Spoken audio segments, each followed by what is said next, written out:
Welcome to Module 19, Abolitionism and Feminism. In this module, we'll examine two separate but related social movements: abolitionism, the movement to end slavery, and feminism, the movement for equal rights for women. We'll start with abolitionism. In the early 19th century, white Americans who agitated for the end of slavery almost always envisioned that freed slaves would leave the United States and settle in Africa.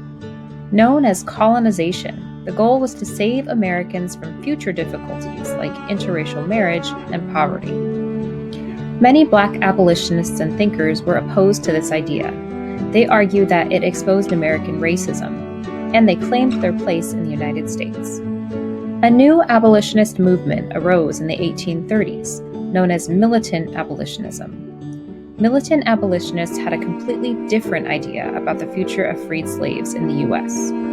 They understood freedom to be a universal entitlement, and that birthplace, not race, should determine who was an American. This was a radical idea for this time period. Militant abolitionists appealed to the public through exposés and publications which graphically described the horrors of slavery. We'll examine some examples of abolitionist texts, including very effective genres like autobiographical accounts from former slaves. Then we'll move to feminism. The women's rights movement grew directly from abolitionism. Women were active in anti-slavery circles, but came up against sexism within abolitionist organizations. This led women to organize for their own rights. As Angelina Grimke, an anti-slavery activist, recounted, "Since I engaged in the investigation of the rights of the slave, I have necessarily been led to a better understanding of my own."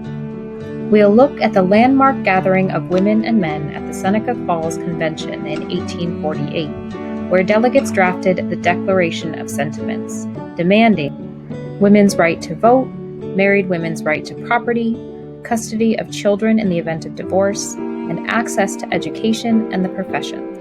In the required readings for this module, you'll read an excerpt of abolitionist David Walker's appeal to the colored citizens of the world and the Declaration of Sentiments. You'll also listen to a Memory Palace episode about Mary Walker, a woman who challenged gendered expectations in the early 19th century. Your Slido polls can be submitted anytime you want because we have a new format for them. Looking forward to reading your thoughts about these topics. Good luck.